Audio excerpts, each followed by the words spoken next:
Hello मेरे प्यारे दोस्तों, आज मैं आप सभी को बहादुर कहानी के सारांश को आने वाले बोर्ड एग्जाम में कैसे लिखना है कि हम लोगों का एक भी नंबर ना कटे, तो वो तरीका मैं आप लोगों को बताने जा रहा हूं। अगर आप लोग इस तरीके से आने वाले बोर्ड एग्जाम में लिखते हो ना, तो आप लोगों का एक भी नंबर नहीं कटेगा।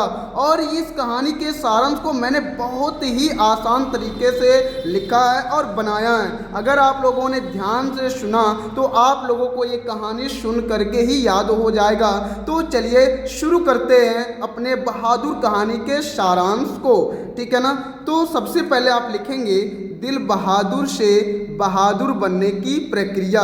कहने का मतलब ये हुआ कि दिल बहादुर नाम का जो लड़का था वो बहादुर कैसे बन गया, इसके बारे में हम लोग जानेंगे, ठीक है ना। तो कैसे बना भाई, ध्यान से देखिएगा।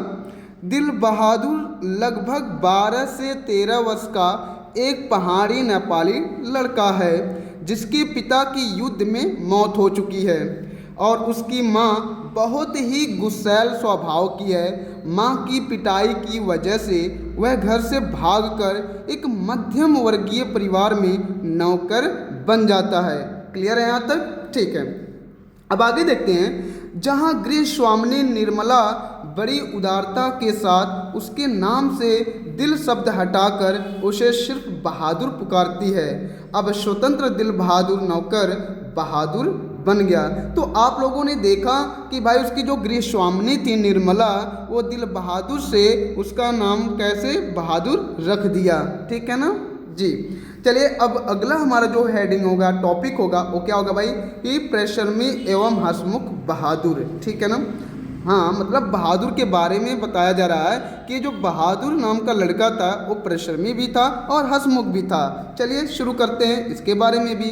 तो बहादुर अत्यंत परिश्रमी लड़का है जो अपनी मेहनत से पूरे घर को न केवल साफ सुथरा रखता है बल्कि घर के सभी सदस्यों की सभी आवश्यकताओं को पूरा करता है। उसके आने से परिवार के सभी सदस्य बड़े ही आराम तलबी एवं कामचोर या आलसी बन गए हैं। इतना काम करने के बावजूद वह हमेशा हंसता रहता है। हंसना और हंसाना मानो उसकी आदत ही बन गई थी। वह रात में सोते समय कोई ना कोई गीत अवश्य ही गुनगुनाता है, ठीक है ना।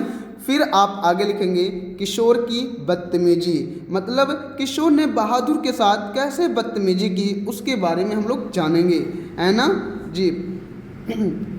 तो लिखेंगे कि निर्मला का बड़ा लड़का, मतलब किशोर कौन था भाई, तो निर्मला का बड़ा लड़का था। तो निर्मला का बड़ा लड़का किशोर एक बिगड़ा हुआ लड़का था जो शान और शौकत तथा रोब से रहना पसंद करता था। उसने अपने सारे काम बहादुर को सौंप दिए। यदि बहादुर उसके काम में थोड़ी सी भी लापरवाही करता तो वह बहादुर को गालियां देता और छोटी छोटी गलती पर वह बहादुर को पीटता भी था। बहादुर पिटाई खाकर एक कोने में चुपचाप खड़ा हो जाता और कुछ देर बाद घर के कामों में फिर से जुट जाता, है ना। फिर आगे लिखेंगे कि एक दिन किशोर ने बहादुर को सूअर का बच्चा कह दिया जिससे उसके स्वाभिमान को ठेस पहुंची और उसने किशोर का काम करने से मना कर दिया। उसने लेखक के पूछने पर वह रोते हुए कहा कि बाबूजी, भैया ने मेरे माँ बाप को क्यों लाकर खड़ा किया। इतना कहकर वह रो पड़ा। फिर आगे देखेंगे निर्मला के रिश्तेदार द्वारा चोरी का आरोप लगाना। धीरे धीरे निर्मला के व्यवहार में भी अंतर आने लगा और अब उसने बहादुर के लिए रोटियां सेकनी भी बंद कर दी। वह भी बहादुर पर हाथ उठाने लगी। मारपीट एवं गालियों के कारण बहादुर से गलतियां एवं भूलें अधिक होने लगीं। एक दिन निर्मला के घर उसके रिश्तेदार अपने परिवार के साथ आए।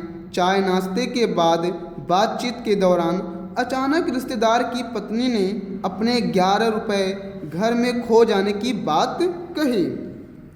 सभी ने बहादुर पर ही शक किया। बहादुर के लगातार मना करने के बावजूद उसे डराया, धमकाया एवं पीटा गया। चूँकि बहादुर पर लगा यह आरोप झूठा था, इसलिए वह लगातार इससे इनकार करता रहा। अंत में लेखक ने भी उसे पीटा।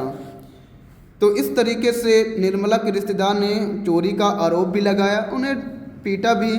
फिर आगे चलिए देखते हैं बहादुर के प्रति घर वालों का कटुतापूर्ण व्यवहार।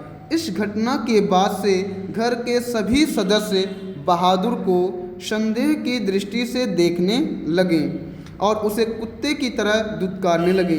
बहादुर भी बहुत ही खिन्न रहने लगा। अब उसके अंदर परिवार के लोगों के प्रति अपनापन नहीं रहा। अंदर से वह बड़ी बेचैनी एवं बंधन महसूस करता था। अब हमारा जो लास्ट टॉपिक होगा कि बहादुर का घर से भाग जाना, ठीक है ना। तो भाई ये मतलब बहादुर जो है वह उस घर से कैसे भाग गया, इसके बारे में हम लोग जानेंगे। तो एक दिन उसके हाथ से सील छूटकर गिर गई और उसके 2 टुकड़े हो गए। पिटाई के डर तथा लोगों के क्रूर एवं असभ्य व्यवहार से तंग आकर वह अपना सारा सामान घर में ही छोड़कर कहीं चला गया। वह अपना कोई भी सामान लेकर नहीं गया। निर्मला, उसके पति एवं किशोर को उसकी ईमानदारी पर विश्वास हो गया था। वे जानते थे कि रिश्तेदार के रुपए उसने नहीं चुराए थे। सभी बहादुर पर स्वयं द्वारा किए गए अत्याचारों के लिए पश्चाताप करने लगे। इस कहानी के लेखक हमारे अमरकांत जी हैं। तो आप लोगों ने देखा कि भाई इस कहानी को कितना आसान तरीके से लिखा गया है। अगर आप लोग इस कहानी को ऐसे ही लिखेंगे तो आप लोगों का एक भी नंबर नहीं कटेगा और आप लोगों को पूरा का पूरा नंबर मिल जाएगा।